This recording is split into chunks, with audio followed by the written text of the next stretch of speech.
Good morning, everyone. I just went into the garden. We've had such warm weather here. Oh, yeah. Climate change. This. Okay. I guess we'll talk a little about that then. So, we live in a microclimate here. And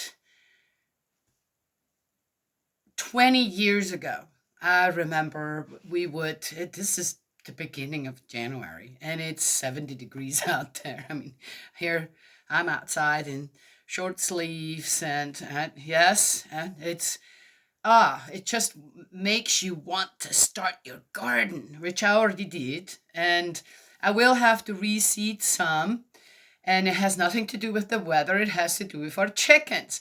Now that Gus, our really huge dog, has stopped killing them and doesn't run after them either. They can come in the yard here, which again, now Jake's really good at chasing them out, but he doesn't catch them and kill them, right? But he's kind of not doing it either, which is good because I don't think that Gus would get the difference, right? That, okay, you just chase them out of the garden, but you don't kill them, catch them, and kill them and eat them, right? So it's all good, it's all quiet, but the chickens now, somehow they know, oh, the danger's over. This dude's not a problem anymore, right? And so they're coming back into the garden, and I have things covered, but they still can get their heads down in there, and they've been picking out. Yes, okay, well, it's fresh, nice, fresh little greens, right? Anywho, so I'll have to redo it and have to use some netting so they really can't get back in there. Which is fine. It's just what it is around here. You always have to go the extra mile, right? If you want what you want. But for me, it was I wanted to see, can I grow anything through really, our climate here. 1 degrees, -1 degrees, snow, freeze, and yet the seedlings actually survive. That's certain ones. That's pretty fantastic to me.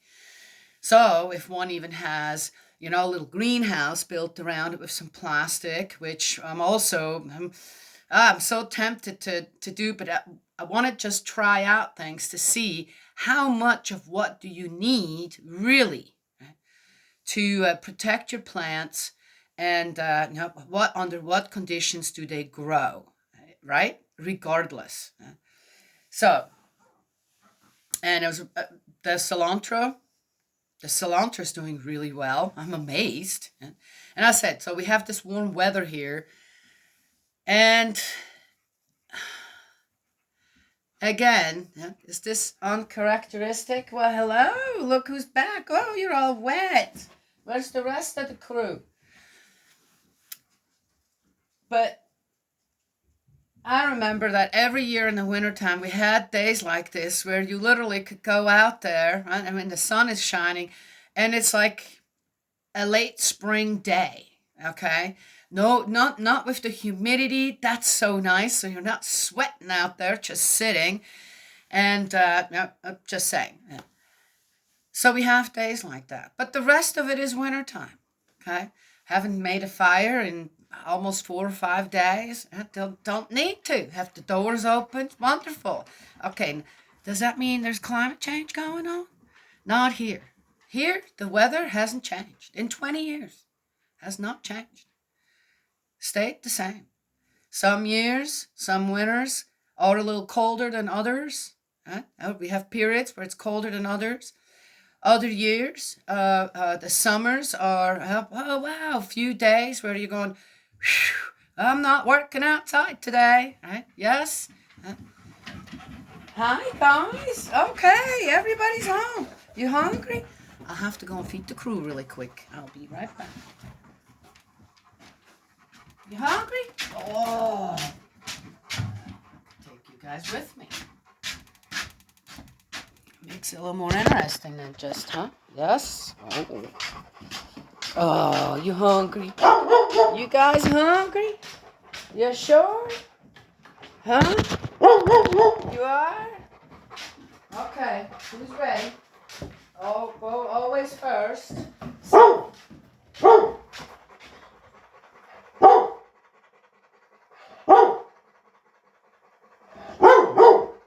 okay. That's great. What else did you see? Okay, now sit. Uh-huh.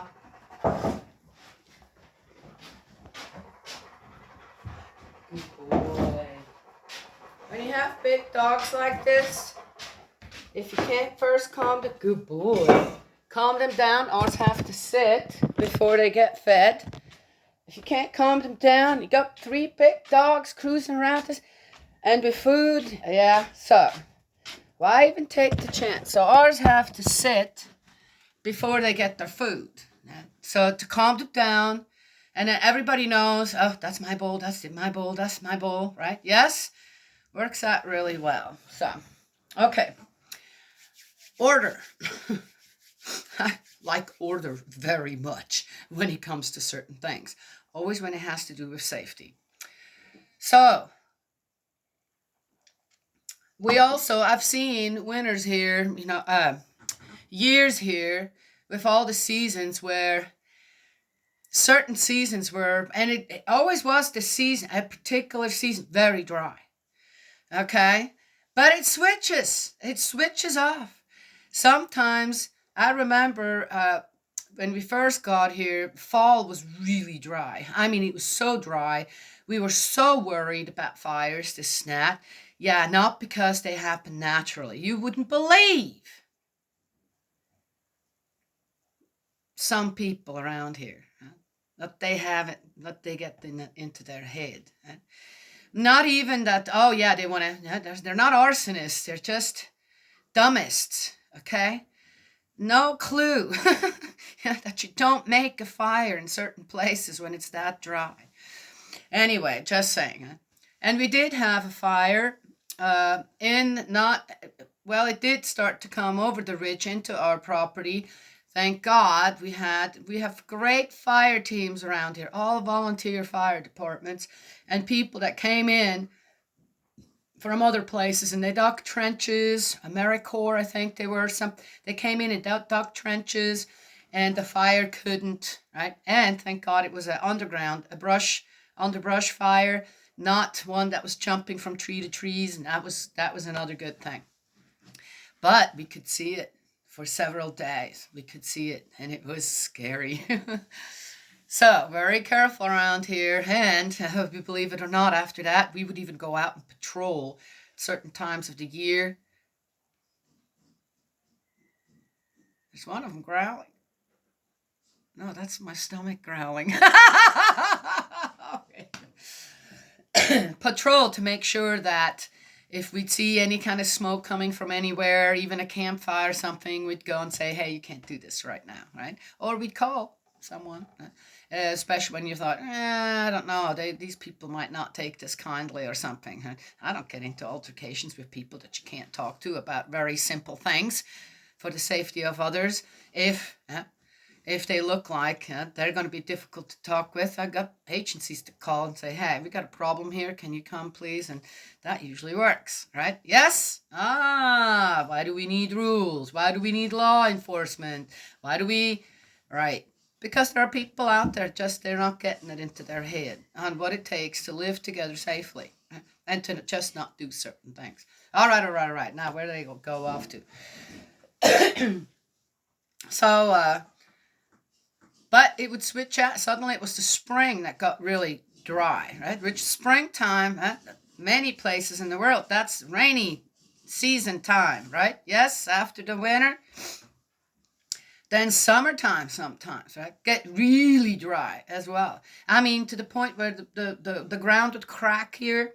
And then even if it would rain, the ground was just too hard, right, to absorb the water properly, and it just run off. So you think, oh yeah, we had a great rain, and it would take no time at all to dry it out again, not really get the water that you need. And since we live off a spring, right, we know we could tell, right, on there comes the sun. So anyway, so but it would switch out. even in the wintertime, sometimes it would get dry, right? Yes. So not every year is the same. I would say every year that I spent here was a bit different. 20 years of every year was a little different. Yes? So what, does that climate change now? It seems like a normal thing. Yes? So you don't have it exactly always the way you think it should be, right? Theory is one thing. Right? Then reality and practice, right, is another thing, isn't it? Yes? Well, just saying. So we had, interestingly enough, it's a very wet winter. Okay, it is. It is. It's going to rain again. I know there's a lot of flooding going on all around the world again, this and that, and or places. And here we're just, and I didn't pray for it. I'm not taking the blame for this one. I said whatever we need, but not what we want, and yeah, please, everybody stay safe out there, when it comes to certain changes in the weather and all that. And, but we're very happy. Our spring's filling up, our tank's still half full, and no doubt there's about 800 gallons to be transferred again. Well, anyway, so climate change. Well, we live in a really natural habitat here. Okay, it everything is here that is needed for a balanced climate. Now, in certain places where things are bad and where it kind of signals climate change, one should go and check out what was the natural habitat of these places, what was taken, right, or added, that then suddenly, the surface changed because of the weather. So that's just one thing I'm throwing out there, right? Again,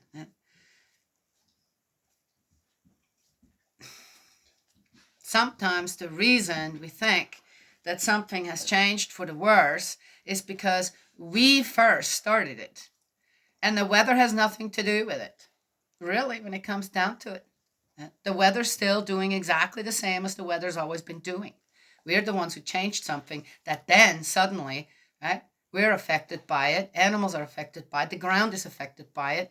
Just saying, right? Yes? You're so wet, buddy. You're welcome. Did you come? They often come and just say quickly, thank you for the wonderful food. What you have today? Pumpkin. Yes, pumpkin. Carrots are very good for dogs in small amounts. And I don't have carrots, so or don't want to. I have a lot of pumpkins. It's kind of the same. So they get a little bit of pumpkin. And what else? Oh, everybody smells like fish. Yes, they had some sardines this morning. It's good for the bone tail, isn't it? And what else? And an egg. All right, so these guys are fed. Ooh, it smells like fish in here now. Everybody has fish breath. Let's get going here on our share that. Oh, I'll share that at the end. Marching on, heavenly soldiers, marching on with his love. Heaven on earth. Well, I should know this song by now, but I still don't. All right, great song. Love it. Heavenly soldiers. So we're in Exodus 15, Song of Victory. Well, what did I just do? Ah, you can't tell me Spirit World doesn't guide all these videos. Right? Yes? Okay. It was then that Moses and the Israelites sang this song in Yahweh's honor. Oh, I shall sing to Yahweh, for he has covered himself in glory, horse and rider. He has thrown into the sea. Yah is my strength and my song. To him I owe my deliverance. He's my God, and I shall praise him, my father's God, and I shall extol him. Yahweh is a warrior, Yahweh is his name. Pharaoh's chariots and army he has hurled into the sea. The pick of his officers have been drowned in the sea of reeds. The ocean has closed over them. They have sunk to the bottom like a stone. Your right hand, Yahweh, wins glory by its strength. Your right hand, Yahweh, shatters your foes. And by your great majesty you fell your assailants. You unleash your fury, it consumes them like chaff. A blast from your nostrils and the waters piled high. The waves stood firm as a dike. The bed of the sea became firm ground. Oh, that's a long song. The enemy said, I shall give chase and overtake. I shall share out the spoil and glut myself on them. I shall draw my sword, my hand will destroy them. You blew with your breath, the sea closed over them. They sank like lead in the terrible waters. You know what? To me, they're way too gleeful over this. Yahweh, who is like you, majestic in sanctity, who like you among the holy ones, fearsome of deed, worker of wonders. You stretched your right hand out, the earth swallowed them. In your faithful love you led out the people you had redeemed. In your strength you have guided them to your holy dwelling. Hearing of this, the people tremble. Pangs seize on the people of Philistia. The chieftains of Edom are dismayed. Moab's princes, panic has seized them. All the inhabitants of Canaan have melted away. On them fall terror and dread. You don't like this either, do you? Through the power of your arm, they are still a stone, while your people are passing, Yahweh, while the people you have purchased are passing. You will bring them in and plant them on the mountain which is your heritage, the place which you, Yahweh, have made your dwelling, the sanctuary, Yahweh, prepared by your own hands. Yahweh will be king forever and ever.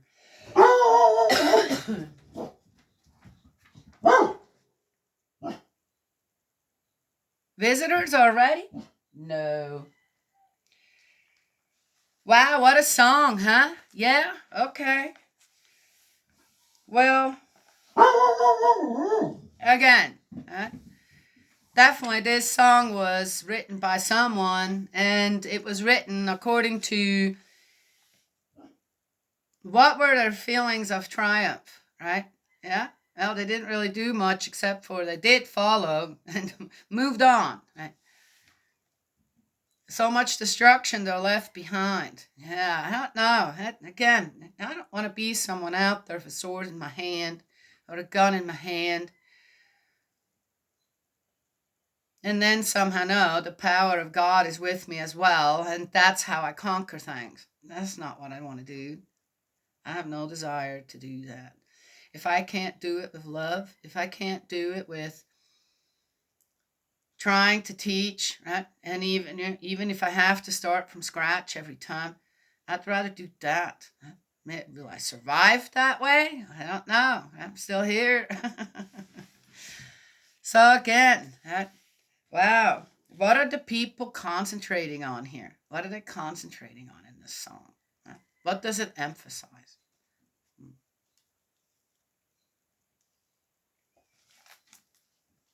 For when Pharaoh's cavalry with his chariots and horsemen had gone into the sea, Yahweh brought the waters of the sea back over them.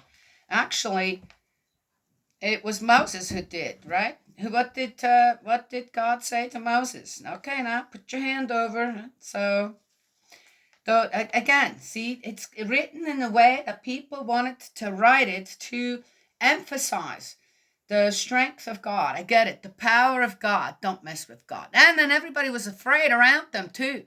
Is that the object of this song? Maybe. I don't know. But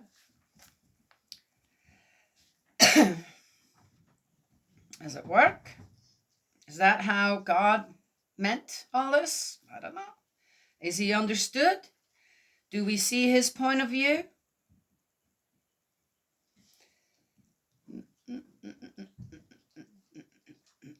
Went on dry ground right through the sea. The prophetess Miriam, Aaron's sister, oh, first time we hear about her, took up a tambourine, and all the women followed her with tambourines, dancing, while Miriam took up from them the refrain,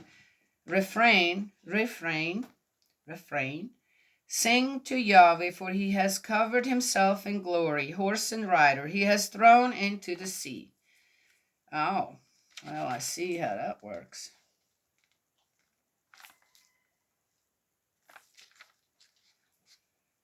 Mara. Moses led Israel away from the Sea of Reeds, and they entered the desert of Shur. They then traveled through the desert for 3 days without finding water. When they reached Marah, they could not drink the Marah water because it was bitter. This is why the place was named Marah. The people complained to Moses, saying, "What are we to drink?" Moses appealed to Yahweh for help, and Yahweh showed him a piece of wood. When Moses threw it into the water became sweet. There he laid down a statute and law for them, and there he put them to the test. Oh. Then he said, "If you listen carefully to the voice of Yahweh your God and do what he regards as right," what did I say before? "If you pay attention to his commandments and keep all his laws, I shall never inflict on you any of the diseases that I inflicted on the Egyptians, for I am Yahweh your healer." So they came to Elim, where there were 12 springs and 70 palm trees, and there they pitched camp beside the water. And that's the end of 15. All right, so right after they had the singing and the dancing and the I don't know what. Oh, I have a little tear here. How did that happen? Did I just do that? Oh, this Bible's so old. It's old and it's yellowing and the paper is really thin and brittle.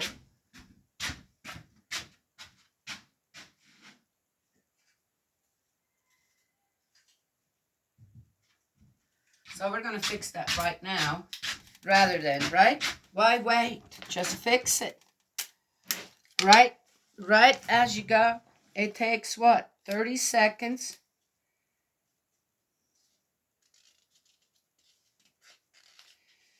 Oh, my poor Bible.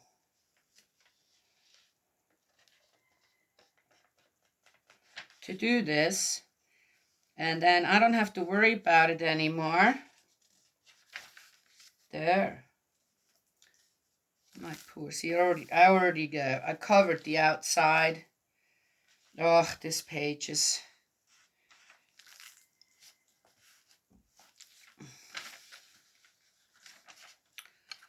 This page is a mess.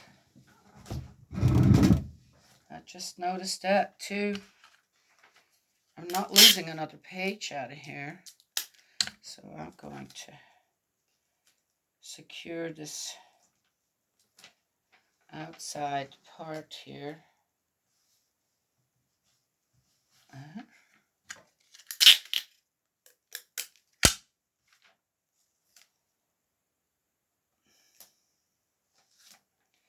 It curled in. This won't curl in anymore.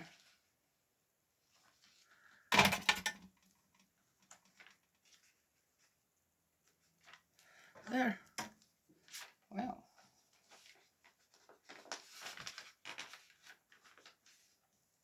Okay.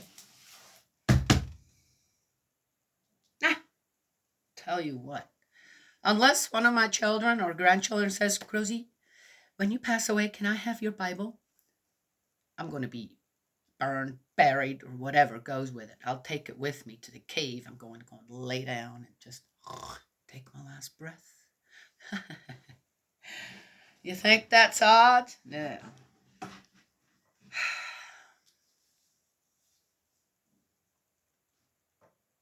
I don't think that's odd. I guess I have to admit, I'm not a big fan of the conventional stuff.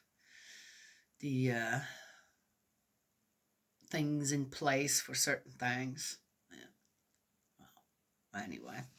So, another thing I wanted to talk about is Pat the Garden.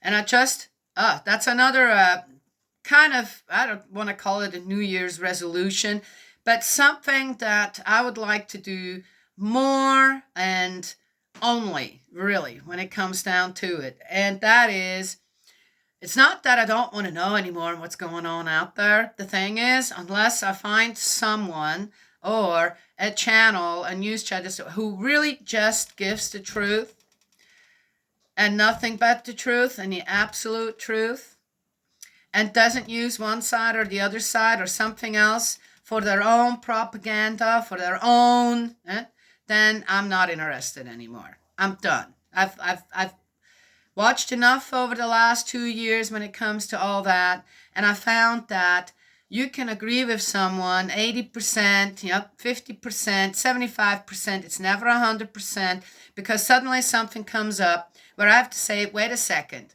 Now you were on a good path, and now suddenly you're using, right, someone to make your videos, right, to stay popular. And not only that, but to have the side you love, like, want to be a part of, and others be a part of, right? Now you're using others, and you're starting falsehoods, right, about others you disagree with. Then I'm done. Oh, sorry. No, done. Right? I might not always have it right. I have my own opinions. I see things a certain way, this and that. But I do admit, when I don't have enough information on it. So I'm not sure. I don't know. Right? Yes? There. That's something I have to work on as well. But that's it. There's people out there have a lot of influence among the people. I'd like to see them always be a guidance. Right? Yeah. So sometimes the videos might not be so interesting, but at least you're getting the truth. That's what I'm interested in. So I've started, and I started that in the old year already, watching videos from all around the world of people on how to process food, how to grow food, how to process food, how to live, right? And how to survive. Still know old things, old ways of preserving food, on how to keep food, grow food, what kinds of food do well here and there, stuff like that, how to prep it, right? Yes. How to dry it, okay, all kinds of things. And on how people live as well, in their circumstances. And so it's mostly not big production stuff. It's all small production things, right? Things handed down from generation to generation. Right? And on how happy people actually are doing that. How fulfilled their lives are. Yes? Yeah. So that's what I've been, rather than, and learning. And I love it. I love it. I just learned how to, or saw a couple of his, actually with my husband. He came and he said, we were talking about something. And I said, I had all these bottles, and then, I couldn't quite figure out, and I couldn't find a video that really actually showed me properly on how to make a bottle into, to cut it, right? To cut part of it off, or this or that. And then there was so much else going on, and I just, whatever. And I threw them all away. I threw all of them away. And I kind of reminiscent over that. And he says, hey, let's watch. Yeah. There's always more bottles coming into the house. I said, let's go and watch. So we did. And he just, in a short amount of time, it was just like with the gourd, that I wanted to make into a drinking gourd. I couldn't find a video that was until this year. Right? By the way, he loved it. He absolutely loved his Christmas present. And he says, hey, look. And I'm looking, oh, that's really easy, right? And I said, would you help me? He says, yeah, I'll help you. Let's try it. Let's try a few different bottles out. I still have some saved. And I have an idea on what I want to do. And if I do it, then I'll show it to you guys. But, so, right there. Oh, why didn't I find those? I even asked somebody else that is around here, said, hey, do you have an idea on how to do this? Nah, wasn't interested. Wasn't interested to help, so the help wasn't there. Even though very crafty person, knows a lot about everything, just snap butt. Yeah. Anyway, sometimes you just do things with the person that, yes, okay. Learned that too. We learned that, right? Yes. So That's the kind of stuff that I'm more interested in, on how to reuse, right? Reuse than uh, uh, how to do anything with just my me work, right? Yes, a lot of labor always goes into things, but how much money does go into it? How much money does need to go into certain things, right? Yes, I showed the bottles, that I saved. I'm having a hot flash. That I saved and start my seedlings. Those are my little greenhouses for the seeds, right? Yes, yeah. Such a simple thing to do, and such an easy thing to teach your children to do as well. And all you need then is some windowsills to begin with, right?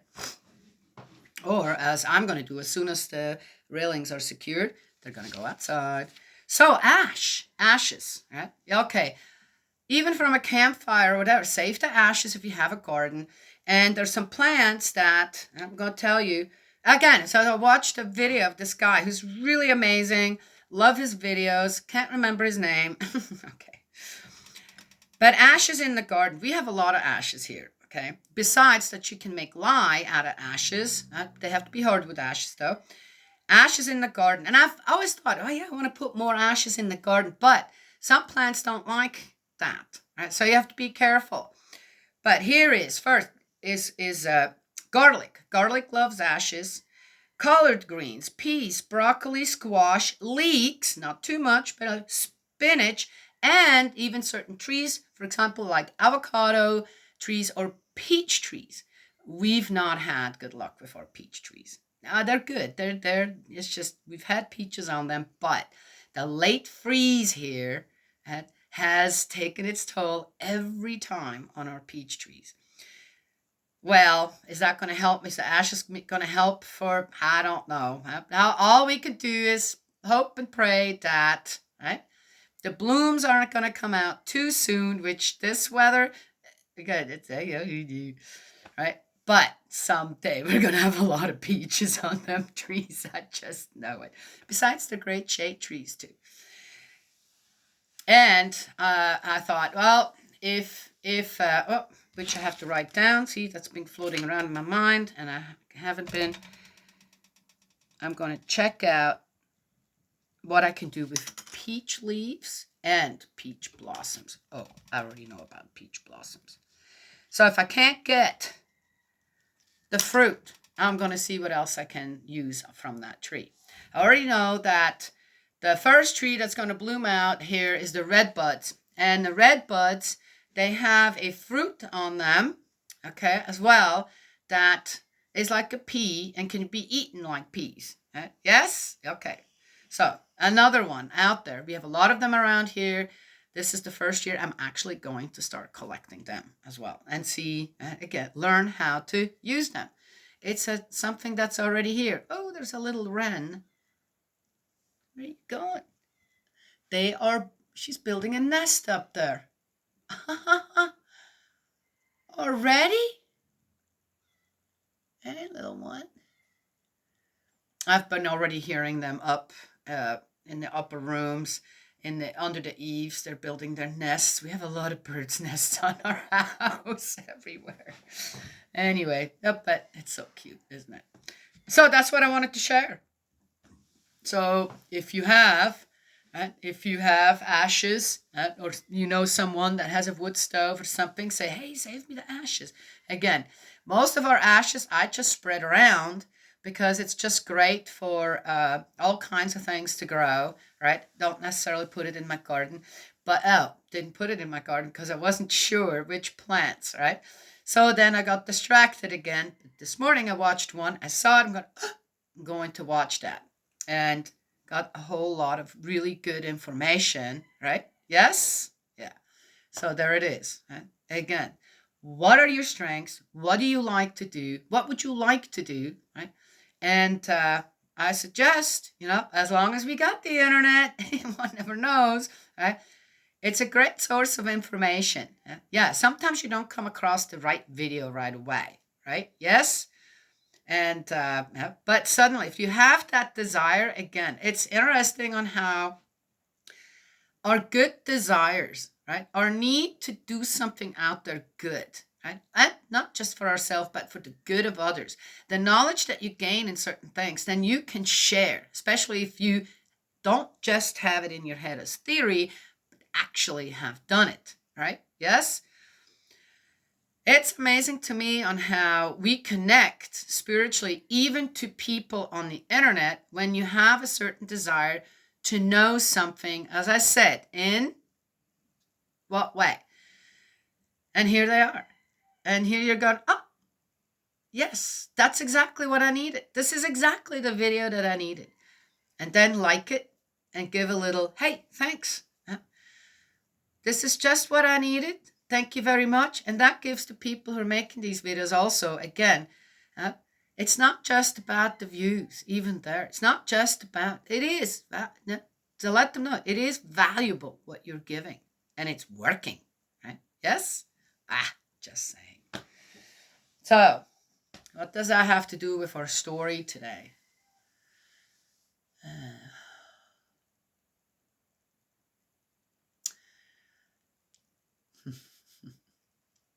The song, the whole song is something I want to get away from, actually. Not about God and his strength and the safety that he that gave to people who were threatened by another people. Not that part. It's the way it's presented and the way that people then presented their victory. Was that the right way to present the victory? Was it?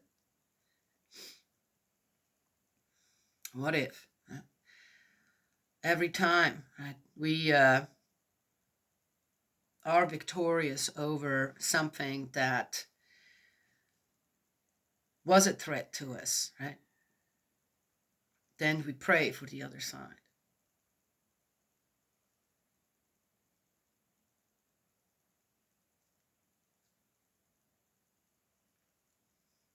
Yes? Anyway, just saying. Yeah.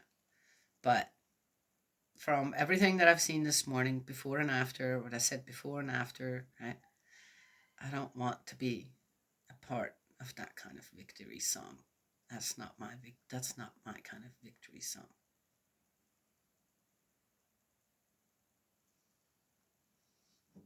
I don't know if people understand that. Maybe you need to go and again read Exodus. What was it? Exodus 15. Yep. Exodus 15. Go and read it one more time. All right. God's love and blessings always. May he protect you. And I will talk to y'all another time.